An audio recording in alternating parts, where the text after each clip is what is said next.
Hey guys, it's me, Zioptis, and today I'll be making a bit of a more serious video that I'm used to making.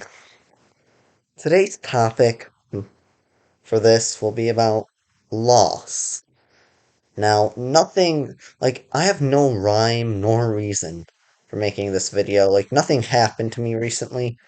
It's just something that came up to me, kind of invaded my mind while I was taking a shower. And, I just figured I should talk about it. Loss. Everyone's felt it in some way, and eventually everyone will feel it. Now, it's a sad and horrible thing. And mind you, I'm not talking about loss of an object or whatever that doesn't really matter, that you can always get back. I mean loss of another living being that's been in your life. Whether it be pets, friends, family, whatever it was. It's always hard when you find out one of those things that you hold so close to your heart is gone. My first ever dealing with loss that I can remember was the first ever dog that I had, Abby. She was like a yellow lab, and she brought so much happiness. Now, get this, she was around since before I was born, like long before I was around. Now, I'm adopted. I was adopted at birth, and when my mom and dad took me over to Nana and Papa's house, because that's where we lived for the longest time, when they took me over there, there was a dog and two cats just waiting for me, and I remember, someone telling me that one of the cats was looking at me like, what is this thing? What the hell is this? And, well, as I grew older, I of course became very fond of Abby. I would feed her some of the food I didn't want. I would ride on her, I would literally be clutching on and just riding, yeah, I'd fall down, hit my head, be like,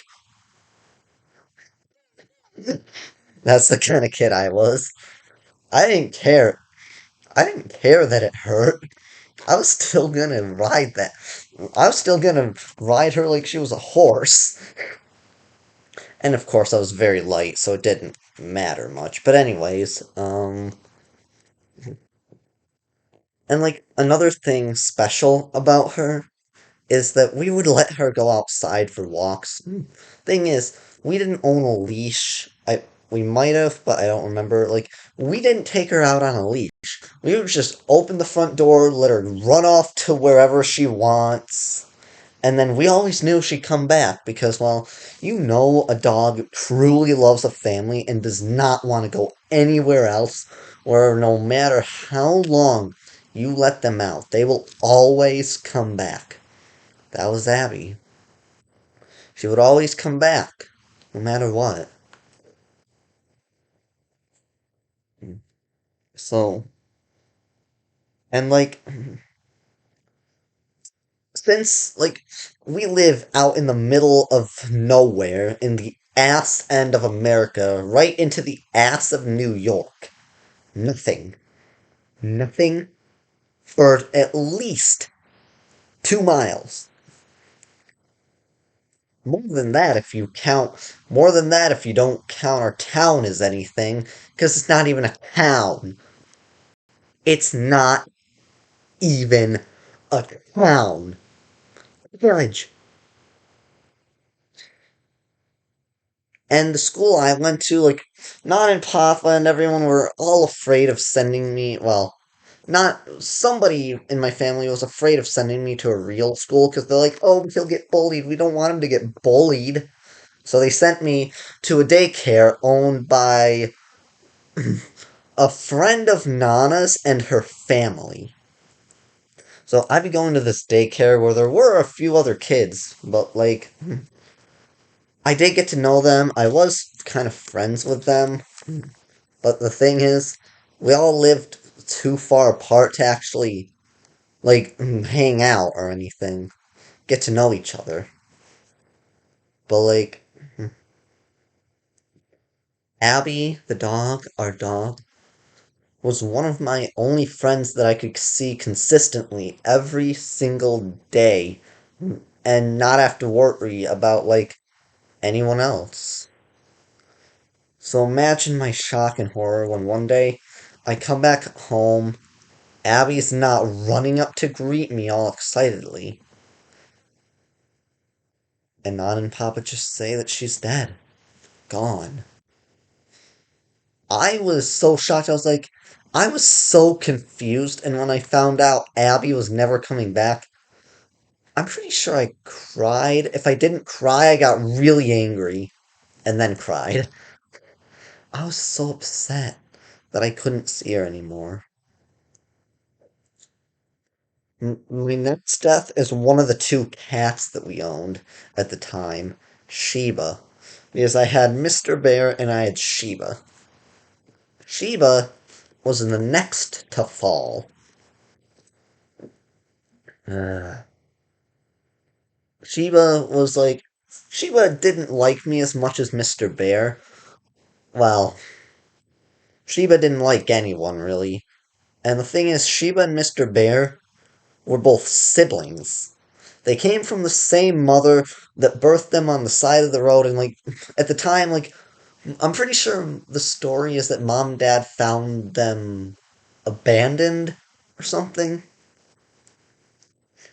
They were found abandoned on the road, and mom and dad took them in, raised them. And, like, they were brothers. Like, they named Mr. Bear what they named him because, like, they knew it was a boy. But, like, they called Sheba, like, they named the other one Sheba because they, for a while, believed that Sheba was a girl. He was not. Sheba was a boy, and, well, it's just a funny little story about how mom and dad, like, mistook Sheba. But, like, we still loved them nonetheless. I remember one time, like, she was freaking out or something. She was hiding under this towel rack right next to her tub, and I went to pet her, and she just scratched the hell out of my hand. I ran crying to mom and dad, and they patched me up. And, like, dad or mom, one of them tried to reason with me, saying, well, maybe, like, cats don't like baths. Maybe she but thought you were trying to bathe him. Which, looking back on it, does make perfect sense. But, one day, like, see, Sheba was getting sick. Like, like, there's this thing where you can drop cats from any angle. You could literally hold a cat upside down, drop it. It'll always land on its feet. The thing is, Sheba got really sick, and when he fell, he would not land on his feet. He would land whatever direction there was. And one thing Sheba liked to do was walk along the railings of the stairs. And I think you can see where this is going. Anyways, Sheba fell off the stairs many times. And, like, Sheba just kept falling. And at one point, mom, dad, and I, actually, I'm pretty sure this started after Mom, Dad, and I left for Michigan. We all left for Michigan, and as usual, trusted the care of our pets in Nana and Papa's hands. But they were too busy, like, they were really busy to be looking at Sheba and Mr. Bear and all that. And then, like, eventually, like, they were too busy all week to bring them to a vet, and then on the weekends, the vets aren't open anyways, which pisses me off. The vets should at least be open on weekends. So you can at least bring them in if there's an issue. Anyway, side rant done. It pissed me off, but side rant done. Nana and Papa never took them, and then we got back, found Sheba buried or dead or something. And even all this time later, we still blame Nana and Papa for the death, even though we probably shouldn't. But it still leaves like kind of a bitter taste. Anyways, Sheba died. I was heartbroken again because another one of my like best friends in the world at that time was dead, gone. After a while, like many years later. Nana, Pop, and I were at a carnival where I was playing one of those like ball toss or ring toss games or whatever they are, and I actually won me a fish. So Nana and Papa and I had to like take a quick emergency detour to Walmart to buy fish food and a tank and little decorations. I loved my fish. We named me and my young immature mind named him Zerubbabel, but we decided to call him Zeb for short. Well, 3 days later, because it was a carnival fish, we found it dead, and well, and no, we didn't do the usual throw it in the toilet, flush it away type thing. This TV is pissing me off with the glare in my glasses. Like, it's only visible to you. It's only a bother for you guys. Okay, what? Oh no, that's my computer doing that, not my TV. I'm an idiot. Anyways, we didn't do the whole stereotypical throw it into the toilet and be done with it type thing. We did a little funeral for it. Like, we literally went around back to where Abby and Sheba were buried and just found a spot and buried my fish. It's still there to this day behind the house, which is really funny to me. That, like, I was sad for a few days, but like I got over it fairly quick because like I didn't have much time to like really connect with it, feel the connection. But like I think I skipped over some things. Like this isn't just about pet deaths. This is about human as well. My grandparents. My grandpa was the first to fall. He at one point had a brain tumor and he was going in for chemo. He went in and out, in and out, in and out. You know the story. But eventually, he actually overcame his cancer and didn't die from that. But he started having an issue with his kidney. So he had to go on dialysis for a while.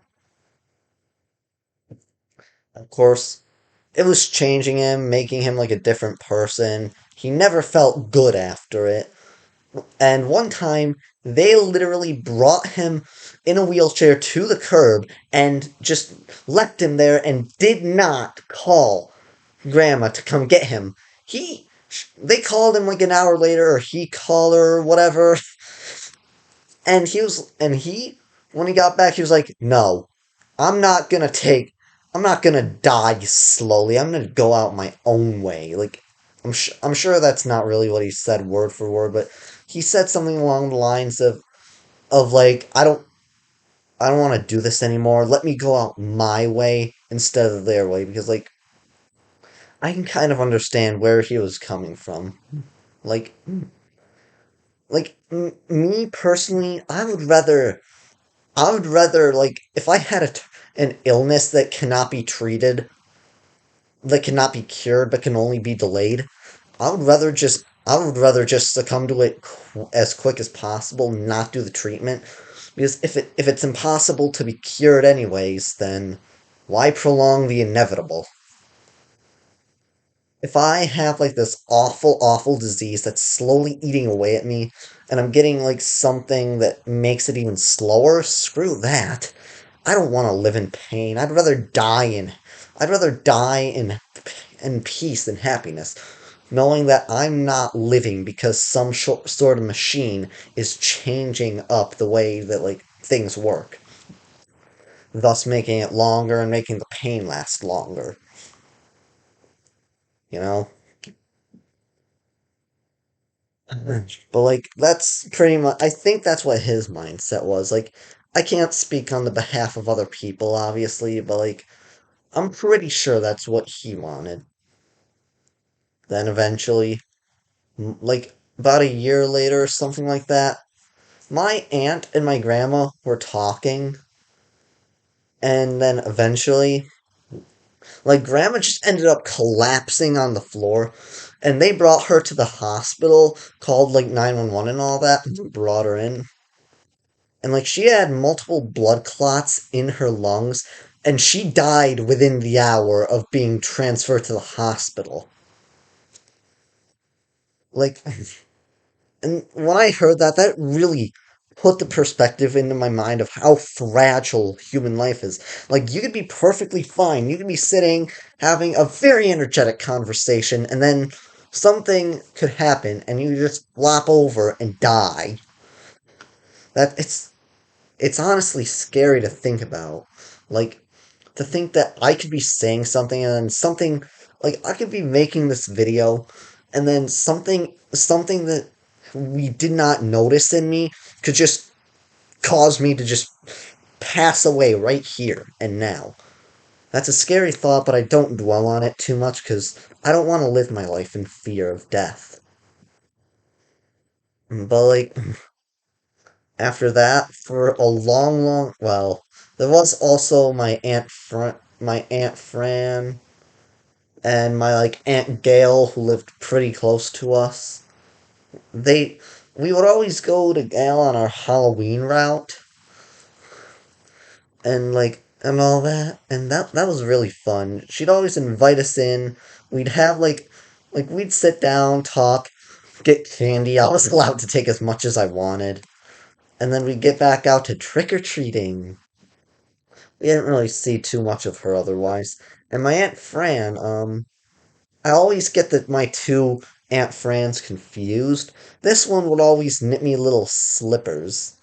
But I don't remember which one that is, but like one of them died, and it sucks that I don't remember too many details because I was still very young when they did. But for a while, at least, for like a long time, I didn't experience any more deaths. There were no more losses. I was I got over the other ones and I got to be happy. Then one day, all like this is more recent, not the most recent, but more recent.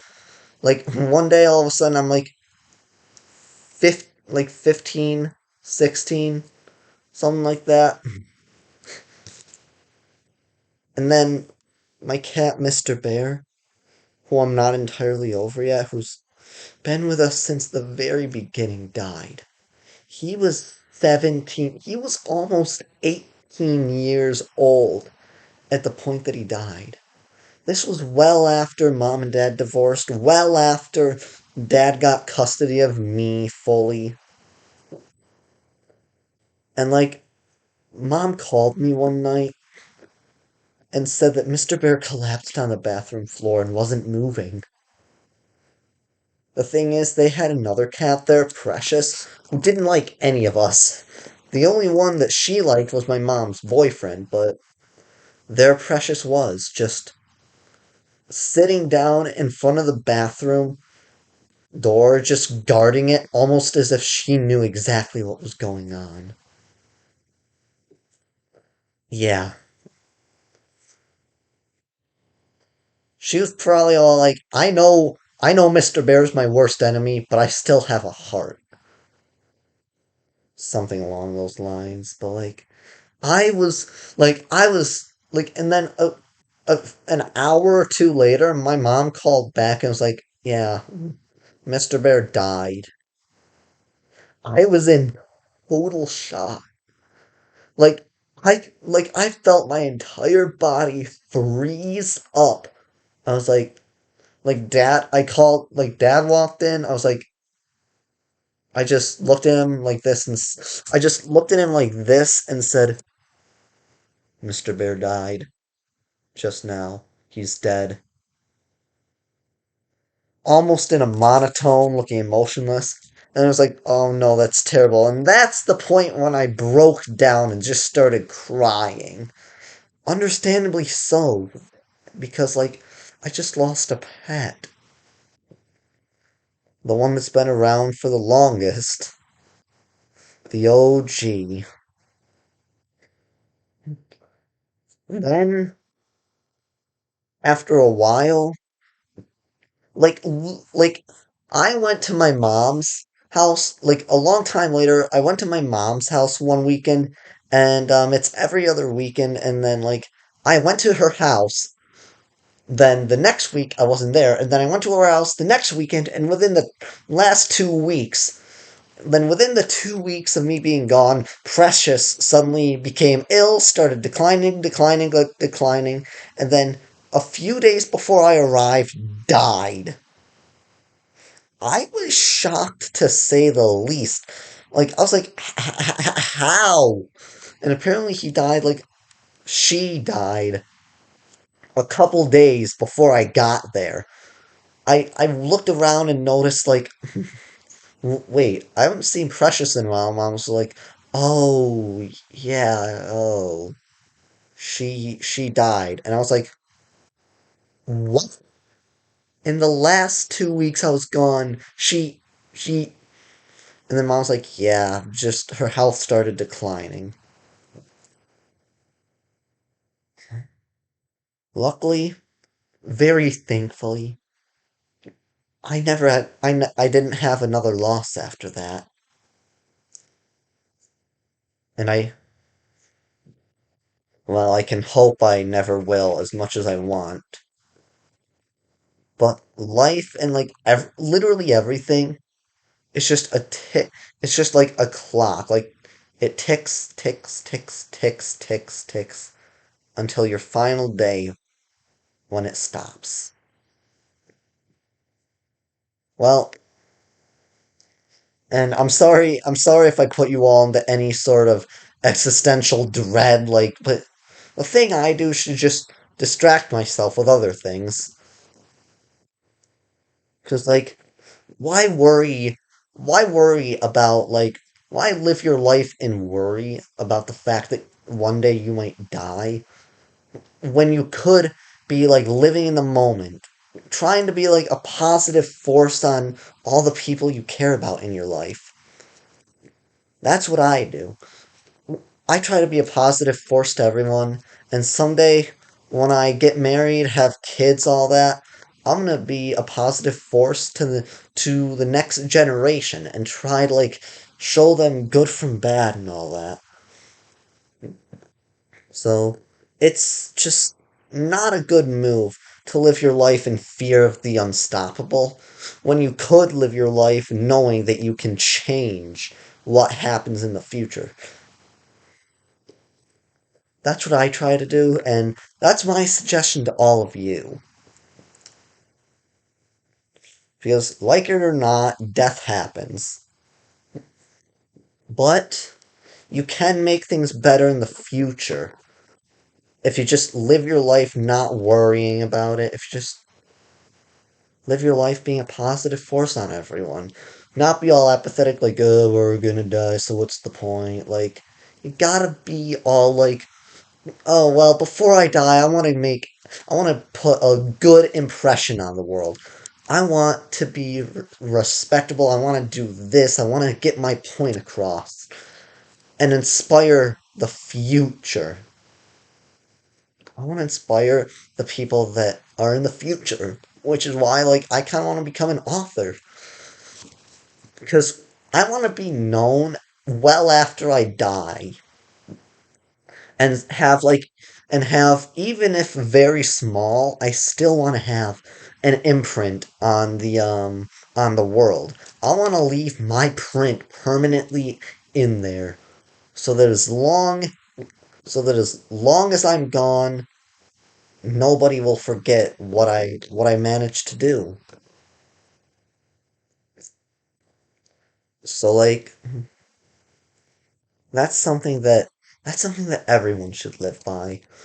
Try to be the best version of themselves so that the future can future generations can see that and be inspired.